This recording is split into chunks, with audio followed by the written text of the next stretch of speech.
അശോക് കർത്ത sir, നമസ്കാരം. നമസ്കാരം. അശോക് കർത്ത ABC ഫ്ലോറിന് വളരെ സുപരിചിതനാണ്, വ്യത്യസ്തനാണ്. വളരെ സുചിന്തിതമായ അഭിപ്രായങ്ങൾ സൗമ്യദീപ്തമായി വ്യാഖ്യാനിക്കുകയും വിശദീകരിക്കുകയും സംസാരിക്കുകയും ചെയ്യുന്ന ഒരു അക്കാഡമീഷ്യൻ എന്ന് വിശേഷിപ്പിക്കാനാണ് എനിക്കിഷ്ടം. ഇന്ന് അദ്ദേഹം നമ്മളോട് സംസാരിക്കുന്നത് ഇന്നത്തെ പത്രങ്ങളിലെ, ഇന്നത്തെ മാധ്യമങ്ങളിലെ ഒരു പ്രധാനപ്പെട്ട വാർത്തയെക്കുറിച്ചാണ്. ഇന്ത്യക്കാർക്ക് ഏറ്റവും കൗതുകമുള്ള വാർത്തയാണത്. പ്രശാന്ത് കിഷോർ എന്ന ഇന്ത്യയുടെ പ്രസിദ്ധനായ പൊളിറ്റിക്കൽ സ്ട്രാറ്റജിസ്റ്റ്, രാഷ്ട്രതന്ത്രജ്ഞൻ എന്നൊക്കെയാണ് അദ്ദേഹത്തെ വിശേഷിപ്പിക്കുന്നത്. അങ്ങനെ ഒരു പ്രയോഗം തന്നെ ഒരു പക്ഷേ പ്രശാന്ത് കിഷോറിനോടൊപ്പം ഇന്ത്യക്കാരൻ പരിചയപ്പെട്ടൊരു വാക്കാണ്. നേരത്തെ നമുക്ക് അത്രയേറെ പരിചയമുള്ള ഏതു പാർട്ടിയെയും മാറി മാറി സഹായിച്ച്, മാറി മാറി അദ്ദേഹം സഹായിക്കുന്ന, അദ്ദേഹം തന്ത്രങ്ങൾ, രാഷ്ട്രീയ തന്ത്രങ്ങൾ തയ്യാറാക്കി കൊടുക്കുന്ന പാർട്ടികൾക്കൊക്കെ തന്നെ അദ്ദേഹത്തിന്റെ തന്ത്രപ്രകാരമുള്ള ജയപരാജയങ്ങൾ നിർണയിക്കാൻ കഴിയുന്ന ഒരു വിദഗ്ധനെ ഇന്ത്യൻ രാഷ്ട്രീയത്തിന് കിട്ടുന്നത് പ്രശാന്ത് കിഷോർ എന്ന പേരിലൂടെയാണ്. ഇന്ന് അദ്ദേഹം ചെയ്തിരിക്കുന്നത്, ഇന്ന് അദ്ദേഹം പറയുന്നു, കഴിഞ്ഞ കുറെ കാലമായി, ഒരു പക്ഷേ എനിക്ക് തോന്നുന്നു അദ്ദേഹം ഒരു 12-13 കൊല്ലത്തെ പാരമ്പര്യമേ അദ്ദേഹത്തിന് ഇന്ത്യൻ രാഷ്ട്രീയത്തിനുള്ളൂ. ചെറുപ്പക്കാരനാണ് താനും. എനിക്ക് തോന്നുന്നു 50 വയസ്സ്, 50, 55 വയസ്സ്, 57 വയസ്സ്, 47, 50-ൽ താഴെ അല്ലേ, അത്രയും വയസ്സേ അദ്ദേഹത്തിനുള്ളൂ. അപ്പോ വലിയ ഭാവിയുള്ള ഒരു ബുദ്ധിജീവിയുമാണ്. അപ്പൊ അദ്ദേഹം അങ്ങനെ ഒരാൾ ഇതുവരെ മാറി മാറി, ഏറ്റവും ആദ്യം അദ്ദേഹത്തെ നമ്മൾ കേട്ടത് ഗുജറാത്ത് തെരഞ്ഞെടുപ്പിൽ, നരേന്ദ്രമോദിയുടെ 3ാമത്തെ തെരഞ്ഞെടുപ്പിൽ തന്ത്രങ്ങൾ തയ്യാറാക്കി നരേന്ദ്രമോദിയെ ഗുജറാത്തിൽ 3ാമതും അധികാരത്തിൽ എത്തിക്കൊണ്ടാണ്. പിന്നെ നമ്മൾ കണ്ടത് അദ്ദേഹം മാറി മാറി അദ്ദേഹത്തിന്റെ സേവനം ഇന്ത്യയിലെ പ്രധാനപ്പെട്ട രാഷ്ട്രീയ പാർട്ടികളൊക്കെ ഉപയോഗിക്കുന്നതാണ്. കോൺഗ്രസ് ഉപയോഗിച്ചിട്ടുണ്ട്, ആം ആദ്മി പാർട്ടി ഉപയോഗിച്ചിട്ടുണ്ട്, അദ്ദേഹത്തിന്റെ തൃണമൂൽ കോൺഗ്രസ് ഉപയോഗിച്ചിട്ടുണ്ട്, ജനതാദൾ യുവിലാണ് അദ്ദേഹം അംഗത്വമുണ്ട്. അദ്ദേഹം അതിന്റെ നാഷണൽ വൈസ് പ്രസിഡന്റായി സേവനം അനുഷ്ഠിച്ചിട്ടുണ്ട്, ഇപ്പോഴും ഉണ്ടെന്നാണ് എന്റെ ധാരണ. ഇപ്പൊ അദ്ദേഹം പ്രഖ്യാപിച്ചിരിക്കുന്ന അദ്ദേഹത്തിന്റെ സ്വന്തമായ, അദ്ദേഹത്തിന്റെ ഒരു NGO, അദ്ദേഹത്തിന്റെ കയ്യിലുണ്ടായിരുന്ന NGO അദ്ദേഹം ഒരു രാഷ്ട്രീയ പാർട്ടിയായി പ്രഖ്യാപിക്കാൻ തീരുമാനിച്ചിരിക്കുന്നു. അതുകൊണ്ട് അടുത്ത ഒക്ടോബർ 2 അദ്ദേഹത്തിന്റെ പൊളിറ്റിക്കൽ എൻട്രിയിലെ എന്നും പ്രധാനപ്പെട്ട ഒരു ഡേറ്റ് ആണ്. അദ്ദേഹം ഈ മൂവ്മെന്റിന്റെ, അദ്ദേഹത്തിന്റെ NGO പ്രസ്ഥാനത്തിന്റെ 3ാം വാർഷികം പൂർത്തിയാവുന്ന മുറക്ക് അദ്ദേഹത്തിന്റെ ഈ NGO പ്രസ്ഥാനത്തെ ഒരു രാഷ്ട്രീയ പാർട്ടിയായി പ്രഖ്യാപിക്കാൻ അദ്ദേഹം തീരുമാനിച്ചിട്ടുണ്ട്. അടുത്ത ഒക്ടോബർ 2 പ്രശാന്ത് കിഷോറിന്റെ രാഷ്ട്രീയ പാർട്ടി നിലവിൽ വരും എന്ന് DMK ഉൾപ്പെടെയുള്ള എല്ലാ രാഷ്ട്രീയ പാർട്ടികളും അദ്ദേഹം സഹായിച്ചിട്ടുണ്ട്. എന്തായാലും പ്രശാന്ത് കിഷോറിന്റെ ഒരു സ്വന്തം രാഷ്ട്രീയ പാർട്ടി അധികാരത്തിൽ വരുമ്പോൾ അദ്ദേഹം ഇതുവരെ സഹായിച്ചു വന്ന എല്ലാ രാഷ്ട്രീയ പാർട്ടികളുടെയും ഒരു റൈവലായി, ഒരു മുഖ്യ എതിരാളിയായി അദ്ദേഹം ഇന്ത്യൻ രാഷ്ട്രീയത്തിൽ വരുമോ? അതല്ല, മറ്റു രാഷ്ട്രീയ പാർട്ടികളുടെ ഉപശാലകളിൽ ഇരുന്നു കൊണ്ട് അവർക്ക് തന്ത്രങ്ങൾ മെനയുന്നത് പോലെ എളുപ്പമാവില്ല ഇന്ത്യയിലെ സാധാരണക്കാരായ കോടിക്കണക്കിന് ജനങ്ങളുടെ നിത്യജീവിത പ്രശ്നങ്ങളോട് നേരിട്ട് മല്ലടിക്കാൻ. ഇങ്ങനെ ഒരു തന്ത്രജ്ഞൻ രംഗത്തിറങ്ങുമ്പോൾ അത് അത്ര എളുപ്പമാവില്ല എന്ന നിരീക്ഷണങ്ങളും ഉണ്ട്. അശോക് കർത്ത സാർ ഇന്ന് വിലയിരുത്തുന്നത് പ്രശാന്ത് കിഷോർ എന്ന രാഷ്ട്രതന്ത്രജ്ഞന്റെ രാഷ്ട്രീയ ഭാവിയെക്കുറിച്ചാണ്. പ്രത്യേകിച്ചും ഒരു രാഷ്ട്രീയ പാർട്ടിയുടെ നേതാവായി, ആ പാർട്ടിയുടെ എല്ലാമായി രംഗത്ത് വരുമ്പോൾ അദ്ദേഹത്തെ നമ്മൾ എങ്ങനെയാണ് വിലയിരുത്തുന്നത്? അദ്ദേഹത്തിന്റെ സാധ്യതകൾ, പരിമിതികൾ, ആ രാഷ്ട്രീയ പാർട്ടിയുടെ ഭാവി അതെന്താണ് എന്ന് വിശദീകരിക്കാനാണ് നമ്മൾ ഇന്ന് ശ്രമിക്കുന്നത്. അതുകൊണ്ട് പ്രശാന്ത് കിഷോറിന്റെ ഭാവിയെ കുറിച്ച് സംസാരിക്കാൻ അശോക് കർത്ത സാറിനെ ഞാൻ ആദരപൂർവ്വം ക്ഷണിക്കുന്നു. ABC പ്രേക്ഷകർക്ക് വേണ്ടി അദ്ദേഹത്തെ സ്വാഗതം ചെയ്യുന്നു. സാർ, ആരംഭിച്ചോളൂ. അത് പ്രശാന്ത് കിഷോർ ഒക്ടോബർ 2 അവതരിപ്പിക്കാൻ പോകുന്ന political party Indian national Congress പോലെയോ, ഇപ്പോഴത്തെ BJP അല്ലെങ്കിൽ മുൻപുണ്ടായിരുന്ന ജനസംഘം പോലെയോ, CPM CPI പോലെയൊക്കെയുള്ള DMK, even JDU അതുപോലുള്ള ഒരു പ്ലാറ്റ്ഫോം ആകും എന്ന് എനിക്ക് വിശ്വാസമില്ല. അങ്ങ് നേരത്തെ പറഞ്ഞ പോലെ ആ ഒരു തിരുത്തവിടുണ്ട്. കാരണം ഞാൻ അടിസ്ഥാനപരമായിട്ടൊരു അക്കാഡമിഷ്യൻ അല്ല. ഇതിന് അക്കാഡമിക്കായിട്ട് ഒരു കാര്യം അക്കാഡമിക്കായിട്ട് കാണാൻ താല്പര്യമില്ല. കാരണം മാറി നിന്ന് വീക്ഷിക്കുമ്പോൾ കിട്ടുന്ന അറിവ് ഒരു അക്കാഡമിഷ്യന് സാധാരണ ഇത് കിട്ടാറില്ല. അതെ അതുകൊണ്ട് എനിക്ക് തോന്നുന്നത് പ്രശാന്ത് കിഷോറിന്റെ പാർട്ടി ഒരു മാരീചനായിരിക്കും എന്നുള്ളതാണ്. കാരണം അതിന് ഇന്ത്യൻ രാഷ്ട്രീയത്തില് ഒരു മാരീചന്റെ സ്ഥാനമായിരിക്കും. ഇപ്പം കർക്കിടക മാസം ആയതുകൊണ്ട് മാരീചനെ പറ്റി പറയുന്നത് നല്ലതാണ്. രാമനെ മാറ്റിക്കൊണ്ടുപോകാനും സീതയെ തട്ടിക്കൊണ്ടുപോകാനും സഹായിച്ച മാരീചൻ.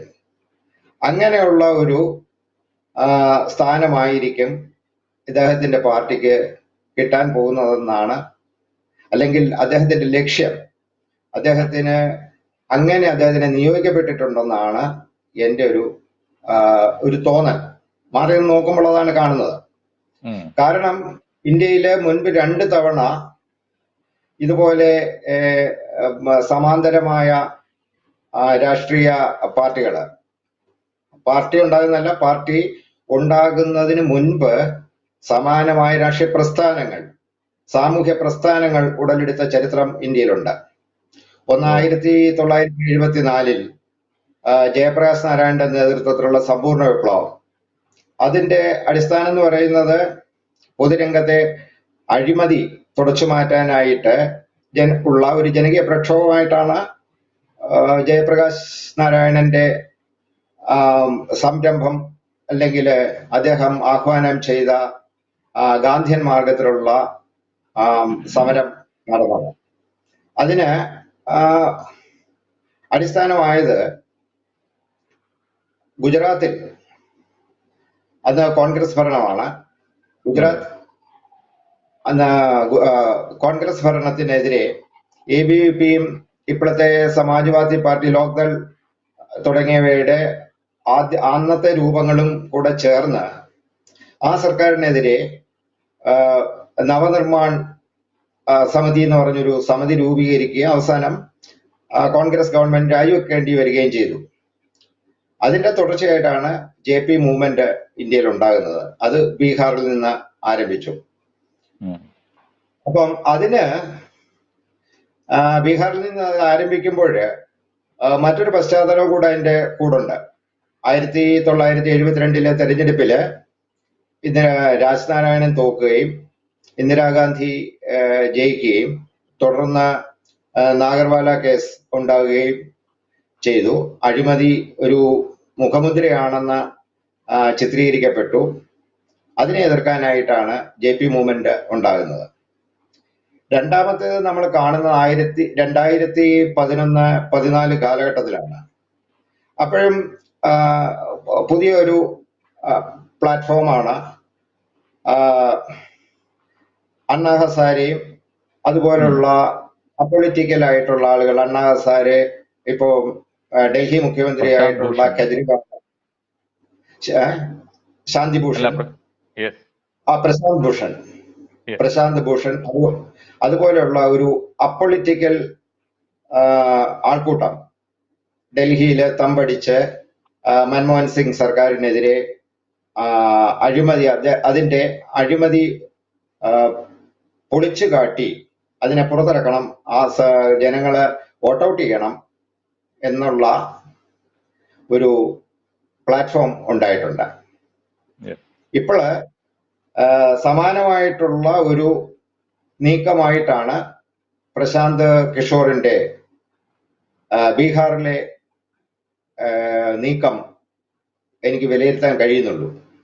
ഇതിലെല്ലാം ഒരു കോമൺ ആയിട്ടുള്ള കാര്യം എന്ന് പറയുന്നത്, പൊതു സ്വഭാവം എന്ന് പറയുന്നത്, അതിന്റെ ഒരു പൊതു സ്വഭാവം ഇവയ്ക്കെല്ലാം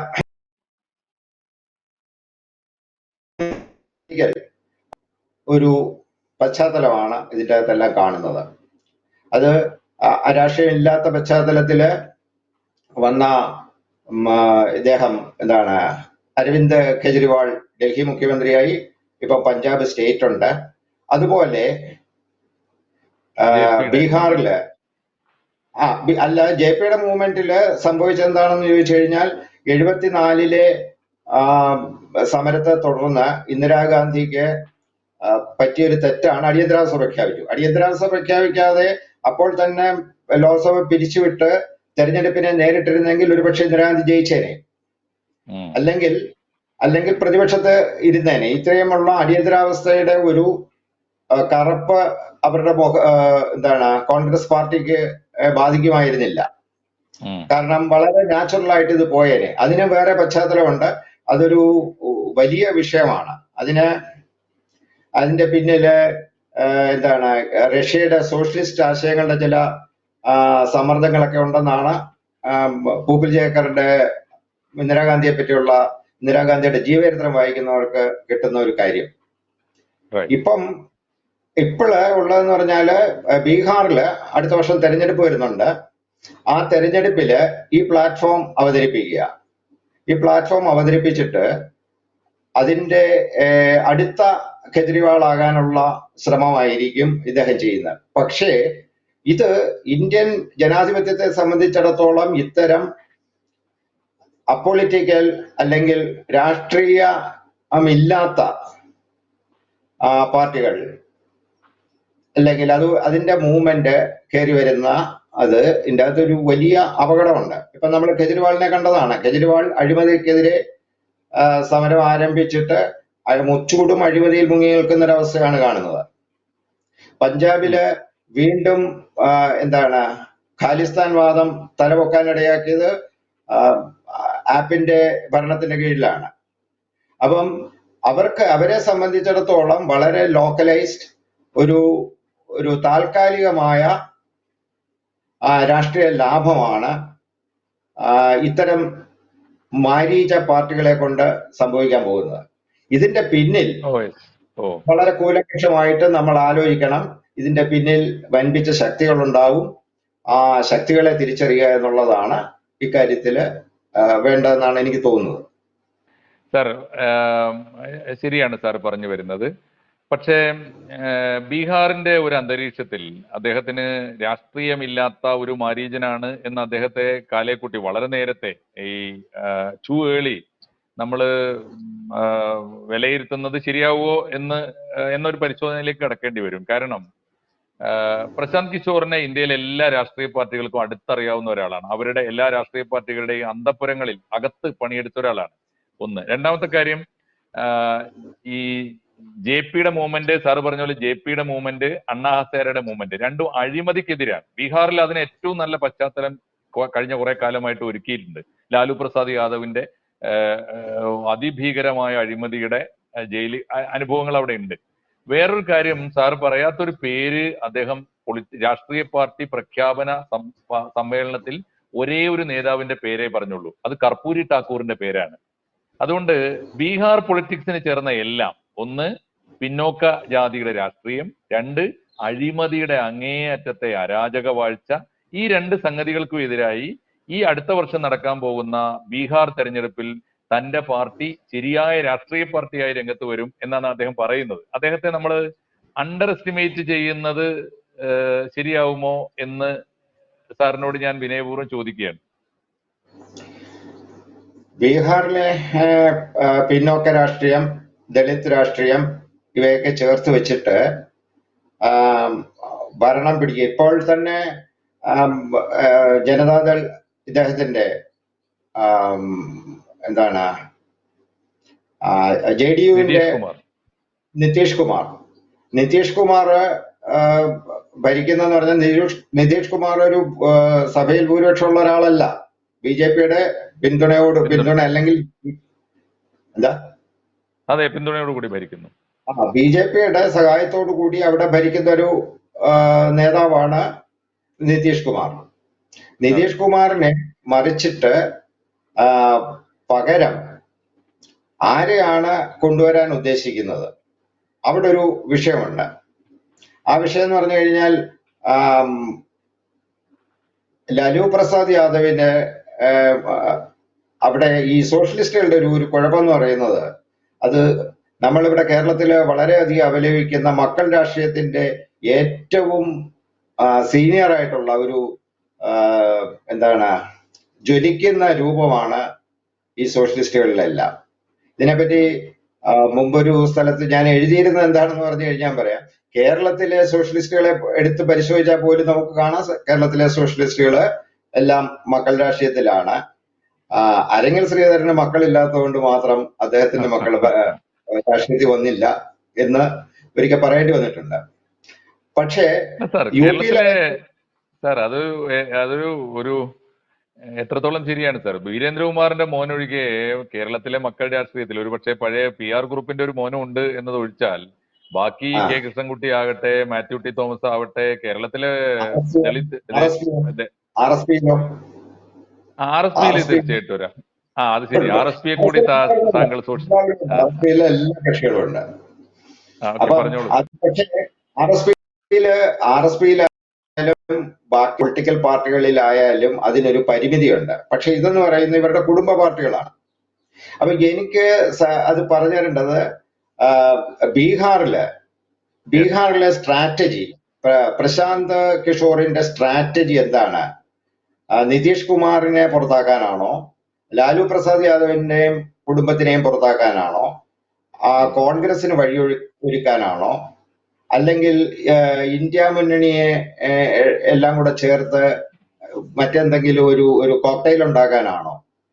ഇതാണ് നമ്മൾ ചിന്തിക്കേണ്ടത്. പക്ഷെ ഇതിന്റെ അകത്ത് ഒരു വലിയ വിഷയമുണ്ട്.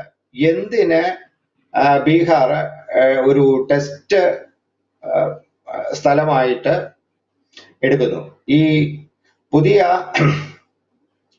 പ്രശാന്ത് കിഷോറിനെ പോലെയുള്ള ആളുകളെ സംബന്ധിച്ചിടത്തോളം അവരെ സംബന്ധിച്ചിടത്തോളം അവരൊരു യൂറോപ്യൻ മട്ടിൽ രാഷ്ട്രീയത്തെ തിരിച്ചുവിടാൻ പറ്റുമെന്ന് നോക്കുന്ന കക്ഷികളാണ്. ഇന്ത്യൻ ജനത എങ്ങനെ പ്രതികരിക്കുന്ന എനിക്ക് അറിഞ്ഞുകൂടാ. കാരണം ഇന്ത്യൻ ജനത അതിനെക്കാട്ടിലും വളരെ വിദഗ്ധമായിട്ട് കാര്യങ്ങൾ ആലോചിച്ച് വോട്ട് ചെയ്യുന്നവരാണ്. അപ്പം പ്രശാന്ത് കിഷോറിന്റെ സ്ട്രാറ്റജി ആർക്കെതിരെയാണ്? JDU BJPക്കെതിരെയാണോ, ലാലു പ്രസാദ് യാദവിനെതിരെയാണോ, കോൺഗ്രസിനെതിരെയാണോ എന്നുള്ളതാണ് നമുക്ക് വ്യക്തമല്ല. അത് വ്യക്തമാകുമ്പോഴേ അദ്ദേഹത്തിന്റെ ഭാവിയെ പറ്റി നമുക്ക് പറയാൻ പറ്റും. ശരി സാർ. പക്ഷേ സാറ് അപ്പൊളിറ്റിക്കൽ ആയിട്ട് ഇന്ത്യൻ രാഷ്ട്രീയത്തിൽ വന്ന രണ്ട് മൂവ്മെന്റുകളുടെ സൂചന പറഞ്ഞല്ലോ. ഒന്ന് JPയുടെ മൂവ്മെന്റ് ആണ്, രണ്ടാമത്തെ മൂവ്മെന്റ് കെജ്രിവാളിന്റെ മൂവ്മെന്റ് ആണ്. ഈ രണ്ട് മൂവ്മെന്റും വന്ന കാലത്തും ഇതേ സംശയങ്ങൾ ഇന്ത്യയിലെ രാഷ്ട്രീയ വിദഗ്ധന്മാർ ഉന്നയിച്ചിരുന്നല്ലോ സാർ. ഇവർ ആരെ തോൽപ്പിക്കാനാണ്, ആരെ ജയിപ്പിക്കാനാണ്, ഇവരുടെ സ്ട്രാറ്റജി എന്താണ്? ഇപ്പൊ കെജ്രിവാളിനോട് ഈ ചോദ്യം ചോദിച്ചു, നിങ്ങൾ BJPയുടെ B ടീം ആവാനാണോ എന്ന് കോൺഗ്രസ്സുകാർ ചോദിച്ചു. BJPയെ ജയിപ്പിക്കാനല്ലേ? BJP തിരിച്ചു ചോദിച്ചു, നിങ്ങൾ കോൺഗ്രസിന്റെ ഒളിച്ചു കളിക്കാനല്ലേ? പക്ഷേ നമ്മൾ നോക്കി നിൽക്കെ അവർ ഈ പറഞ്ഞ മൂവ്മെന്റുകളെ, മുഖ്യധാരാ മൂവ്മെന്റുകളെയൊക്കെ തോൽപ്പിച്ചുകൊണ്ട് രണ്ട് സംസ്ഥാനങ്ങൾ പിടിച്ചു. JP പിൽക്കാലത്ത് ഇന്ദിരാഗാന്ധിയെ തോൽപ്പിക്കാനുള്ള സ്ട്രാറ്റജിയിലേക്ക് വളർത്തി ഇന്ത്യൻ രാഷ്ട്രീയത്തെ. അങ്ങനെ ഇന്ദിരാഗാന്ധി ദയനീയമായി തോറ്റു അടിയന്തരാവസ്ഥ നമ്മൾ കണ്ടതാണ്. അപ്പൊ ഞാൻ പറഞ്ഞത്, നമ്മൾ ഈ പുതിയ തലമുറ, വേറൊരു കാര്യം കൂടി ഉണ്ട് സാർ. പ്രശാന്ത് കിഷോറിനെ പോലെ ഒരു നേതാവിനെ പുതിയ തലമുറ, ന്യൂ ജെൻ എന്ന് പറയുന്ന ഒരു സാധനം ഉണ്ടല്ലോ, നമ്മുടെ രാഷ്ട്രീയ പാർട്ടികളിൽ നിന്നൊക്കെ മാറി നിൽക്കുകയും രാഷ്ട്രീയത്തെ വളരെ സൂക്ഷ്മമായിട്ട് നിരീക്ഷിക്കുകയും കക്ഷി രാഷ്ട്രീയത്തിനകത്തല്ല യഥാർത്ഥ പൊളിറ്റിക്സ്, ചെതറിപ്പോയ സാധാരണ മനുഷ്യരിലാണ് യഥാർത്ഥ പൊളിറ്റിക്സ് എന്ന് വിശ്വസിക്കുകയും ചെയ്യുന്ന ഒരു ജനറേഷൻ ഉണ്ട്. അവരുകൂടി ഈ പ്രശാന്ത് കിഷോറിനെ പ്രതീക്ഷയോട് കണ്ടാൽ ഇന്ത്യൻ രാഷ്ട്രീയത്തിൽ ബീഹാറിൽ നിന്നുള്ള തുടക്കം ഒരു ദേശീയ തലത്തിൽ തന്നെ ഒരു കൊടുങ്കാറ്റ് ആയിക്കൂടാ എന്ന് നമുക്ക് പറയാമോ സാർ? അത് ന്യൂജൻ പൊളിറ്റിക്സ് ആണ് ഫോക്കസ് ചെയ്തതെങ്കിൽ പ്രശാന്ത് കിഷോറിനെക്കാട്ടിലും അതിന് സാധ്യതയുള്ള പാർട്ടി എന്ന് പറയുന്നത് BJP തന്നെയാണ്. കാരണം BJPയിലെ ഏതാണ്ട് 60% ആളുകളും പഴയ കോൺഗ്രസ്സുകാരാണ്. അവരുടെ പൊളിറ്റിക്സ്, കോൺഗ്രസ് പൊളിറ്റിക്സ് പോയി. പിന്നെ സോഷ്യലിസ്റ്റുകളുണ്ട്. പിന്നീട് മറ്റേതാണ് ഈ പറയുന്ന വലിയ വലിയ വ്യക്തികള്, ഒറ്റപ്പെട്ട വ്യക്തികൾ, അവര് ഗവൺമെന്റ്, BJP ഗവൺമെന്റ് ഓരോ സ്ഥാനം, ഇപ്പം ജയശങ്കറിന് ആ പ്ലേസ് കൊടുത്തു. നിർമ്മല സീതാരാമൻ ഒരു ടിപ്പിക്കൽ BJPക്കാരി അല്ല. അതുപോലെ ധാരാളം ആളുകള് BJPക്കകത്തുണ്ട്. അപ്പം വളരെ സ്ട്രക്ചർ ആയിട്ടുള്ള ഒരു പാർട്ടിയെ പിന്തുണയ്ക്കുന്നതായിരിക്കും ഇപ്പൊ സേഫ് എന്ന് ന്യൂജന് തോന്നാതിരിക്കാൻ സാധ്യതകളൊന്നും ഞാൻ കാണുന്നില്ല. കാരണം അതിന്റെ കൂടെ ഒരു കാര്യം കൂടെ നമ്മൾ അതിൻ്റെ അകത്ത് സ്ട്രെസ് ചെയ്യാനുള്ള കാര്യം എന്താണെന്ന് പറഞ്ഞു കഴിഞ്ഞാല്, കഴിഞ്ഞ 10 വർഷം ഇപ്പോൾ 3ാമത്തെ ടൈമിലേക്ക് BJP പോയിരിക്കുകയാണ്. BJP ഈ മൂന്നാമത്തെ ടേമിൽ എത്തിയപ്പോഴേക്കും സംഭവിച്ചിരിക്കുന്നത് BJPയുടെ അടിസ്ഥാനം എന്ന് പറയുന്ന സംഘവുമായിട്ട് ഏതാണ്ട് വേർപെട്ട മട്ടാണ് ഇപ്പൊ കാണിക്കുന്നത്. കാരണം സംഘത്തിന്റെ അധ്യക്ഷൻ പലതവണ പ്രധാനമന്ത്രിയെ എന്താണ് ചെറുതാക്കി കാണിക്കുന്ന വിധത്തിലുള്ള പ്രസ്താവനകൾ ഇറക്കുന്നു. അദ്ദേഹം എന്താണ് JP നദ്ദയല്ല, ആ നദ്ദയുടെ പ്രസ്താവന തിരിച്ചുള്ളതാണ്. അധ്യക്ഷൻ മോഹൻ ഭാഗവത് പറയുന്നത്, ആദ്യം പറഞ്ഞ ഒരു കാര്യം എന്ന് പറയുന്നത് എല്ലാ പള്ളികളുടെ അടിയില് ശിവലിംഗം തരേണ്ട. അതാണ് ഈ വാരണാസിയിലെ മോഡി മത്സരിക്കുന്നതിന് തൊട്ട് മുമ്പ് അദ്ദേഹം പറഞ്ഞൊരു കാര്യം അതാണ്. പിന്നീട് അത് എന്താണ് പലർക്കും ജനം മാൻഡേറ്റ് കൊടുത്തു കഴിയുമ്പോൾ ദൈവമാണെന്ന് തോന്നും. ഏറ്റവും ലാസ്റ്റിൽ അതാണ് പറഞ്ഞത്. ഇപ്പൊ കഴിഞ്ഞ ദിവസം അതിനേക്കാളും എന്തോ പറഞ്ഞു. തീർച്ചയായിട്ടും അത് മറ്റൊരു വിഷയമാണെന്ന് തോന്നുന്നു എനിക്ക്. BJP RSS versus RSS. അതെ, പക്ഷെ അതിന്റെ കൂടി ഫലമാണോ സാർ UP-യില് നരേന്ദ്രമോദിക്ക് നേരിട്ട തിരിച്ചടി? തീർച്ചയായിട്ടും അത് UP-യിൽ മാത്രമല്ല, വാരണാസിയില് ഒരു പക്ഷേ ഇദ്ദേഹം എന്താണ് മറ്റേ രാഹുലിന്റെ സഹോദരിയെ നിർത്തിയിരുന്നെങ്കിൽ, പ്രിയങ്കയെ മത്സരിപ്പിച്ചിരുന്നെങ്കിൽ ഒരു പക്ഷേ ചിലപ്പോൾ മോഡി പരാജയപ്പെട്ടു പോകുമെന്ന് പോലും എനിക്ക് സംശയമുണ്ട്. കാരണം ഫസ്റ്റ് ഫേസ് കഴിഞ്ഞതിന് ശേഷം മോഡി അദ്ദേഹത്തിന്റെ തെരഞ്ഞെടുപ്പ് സ്ട്രാറ്റജിയിൽ ചില മാറ്റങ്ങൾ വരുത്തി. അത് വളരെ പ്രകോപനപരമായിട്ട് തന്നെ അദ്ദേഹം ഹിന്ദുത്വ വോട്ടുകൾ ശേഖരിക്കാനുള്ള നടപടികൾ പ്രസ്താവനകളൊക്കെയാണ് നടത്തിയത്. ഇപ്പൊ ഇത് പറയാൻ കാര്യം എന്ന് പറഞ്ഞു കഴിഞ്ഞാൽ ഈ മൂന്ന് സന്ദർഭങ്ങളിലും കോമൺ ആയിട്ടുള്ള ഫാക്ടർ എന്ന് പറയുന്നത്, മൂന്നല്ല രണ്ട്, മുൻപുണ്ടായ രണ്ട് സന്ദർഭങ്ങളിലും, അതായത് 74-75 സമ്പൂർണ്ണ വിപ്ലവത്തിന്റെ പിന്നിലും 2011-14 കാലഘട്ടത്തിലെ അണ്ണാ ഹസാരയുടെ നേതൃത്വത്തിലുള്ള സാമൂഹ്യ സമരത്തിലും നമുക്ക് വളരെ തെളിഞ്ഞു കാണാവുന്ന ഒരു ലൈൻ എന്ന് പറയുന്നത് RSSന്റെ സഹായമാണ്. അവിടെയുണ്ട്, 74 ഉണ്ടായിരുന്നു. അതാണ് നമുക്കത് ഐഡന്റിഫൈ ചെയ്യാവുന്ന ഒരു കാര്യം. അന്ന് ഭാരതീയ ജനസംഘമായിരുന്നു, പക്ഷേ RSS ആയിരുന്നു അതിന്റെ പിന്നിൽ, അല്ലേ? RSSനെ സംബന്ധിച്ചിടത്തോളം RSS എല്ലാ കാലഘട്ടങ്ങളിലും അതിന്റെ താല്പര്യങ്ങൾക്കനുസരിച്ച് നിൽക്കുന്ന പാർട്ടികളെ പിന്തുണച്ചിട്ടുണ്ട്. ഇന്ദിരാഗാന്ധിയോടുള്ള അഭിപ്രായ വ്യത്യാസത്തെ തുടർന്നാണ് ഇന്ദിരാഗാന്ധി ഒഴിവാക്കിയത്. അത് കഴിഞ്ഞ് രാജീവ് ഗാന്ധി ഭരണത്തിൽ വന്നു കഴിഞ്ഞപ്പോൾ രാജീവ് ഗാന്ധിയെ പിന്തുണച്ചിട്ടുണ്ട്, നരസിംഹറാവുവിന് പിന്തുണ കൊടുത്തിട്ടുണ്ട്. പിന്നീട് പക്ഷെ വാജ്പേയിക്ക് രണ്ടാമത്തെ ഒരു ചാൻസ് 2004 അദ്ദേഹം ഭാരതം തിളങ്ങുന്നു എന്ന് പറഞ്ഞ് മത്സരിച്ചു കഴിഞ്ഞപ്പോൾ അവര് മം അല്ലെങ്കിൽ വളരെ ഫ്രീസ്ഡ് ആയിട്ടുള്ള ഒരു സ്റ്റാൻഡാണ് എടുത്തത്. 2014